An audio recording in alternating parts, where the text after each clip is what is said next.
किया गया कि ये कमेटी जो है वो इसके मुतल्लक जो है वो अपनी सिफारिशात जो है वो आज़ाद कश्मीर गवर्नमेंट को जो है वो पेश करेगी। उन्होंने अक्टूबर 2025 से ऑनवर्ड उन्होंने उस कमेटी का बाइकआउट किया, उस कमेटी में शामिल होने बात करने से इनकार किया और अब जनवरी 2026 में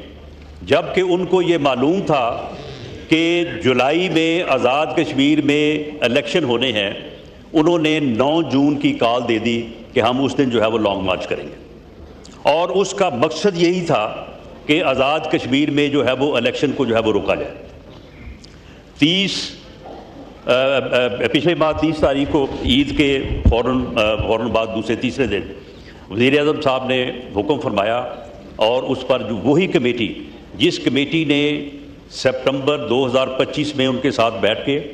इन तमाम मुतालबात के ऊपर बात की थी,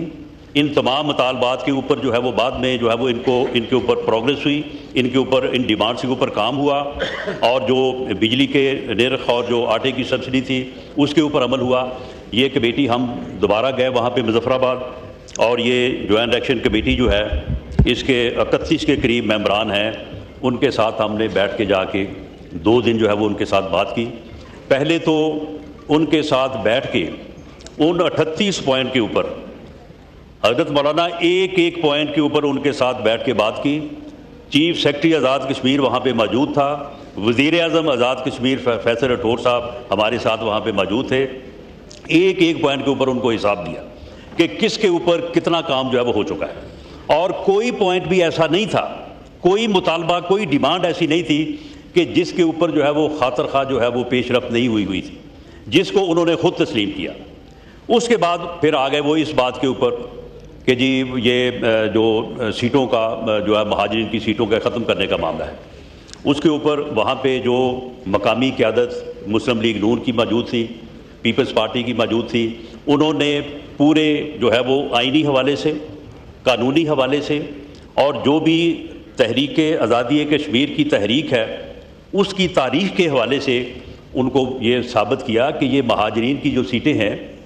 ये जो है ये अगर इनको ख़त्म किया जाए या महाजरीन को उनके हक़ राय दही से महरूम किया जाए तो फिर तो ये तहरीक जो है इसका जो है वो फिर एक बुनियादी मकसद जो है उससे इनहराफ हो जाता है। ऐसे ही है कि एक कदम हिंदुस्तान ने 5 अगस्त 2019 को उठाया और अगर हुकूमत पाकिस्तान या हुकूमत आज़ाद कश्मीर ये कदम उठाती है तो ये तो फिर उसी के मुतरादिफ होगा। तो इसका बेहतर हल ये है कि आप इस मामले को जो है वो आज़ाद कश्मीर की लेजिस्लेटिव असम्बली में ले जाते हैं, वहाँ पे असम्बली जो है वो इसके ऊपर जो मुनासिब समझे इसके ऊपर जो है वो फैसला करें। उन्होंने कहा जी नहीं, हम इसको नहीं मानते। उसके बाद उनसे कहा गया कि चलें ऐसा करते हैं कि आज़ाद कश्मीर की तमाम जो पॉलिटिकल लीडरशिप है, ऑल पार्टीज़ कॉन्फ्रेंस जो है वो हुकूमत आज़ाद कश्मीर, वज़ीर-ए-आज़म आज़ाद कश्मीर फैसल राठौर साहब उसका अहतमाम करते हैं। आज़ाद कश्मीर की जो सारी पॉलिटिकल लीडरशिप है वो जो फैसला करे उस फैसले को जो है वो फिर आगे असम्बली में ले जाएंगे। उन्होंने उससे भी इनकार किया, उन्होंने उस कॉन्फ्रेंस में जो है वो जाने से भी इनकार किया। उसके बाद फिर उनको तीसरा रास्ता जो है वो नेगोशिएशन कमेटी ने ये दिया कि चलो ऐसा करते हैं कि एक प्रेसिडेंशियल रेफरेंस जो है वो हुकूमत आज़ाद कश्मीर जो है वो प्रेसिडेंट आज़ाद कश्मीर को भेजती है कि इससे मुतल्लक जो है वो अपनी जो है वो ओपिनियन दे दें सुप्रीम कोर्ट का फुल बेंच। उन्होंने इससे भी इनकार किया। उसके बाद हमने उनसे कहा कि आप ऐसा करें कि 9 जून का जो आपका एहतजाज है, जो लॉन्ग मार्च है, इसको आप इलेक्शन के बाद तक मौखर कर दें। उन्होंने इनकार किया। फिर उनसे कहा कि आप इसको 10 दिन के लिए मौखर कर दें ताकि इसके ऊपर जो है ये 2-3 हमने जो आपको तरीक़ाकार बताए हैं, तमाम ऑल पार्टीज़ कॉन्फ्रेंस बुला लेते हैं, सुप्रीम कोर्ट में प्रेसिडेंशियल रेफरेंस भेज देते हैं या जो है ये असम्बली में ये मामला जो है वो डिबेट करवा लेते हैं। उन्होंने इससे भी इनकार किया। उन्होंने कहा कि जी हम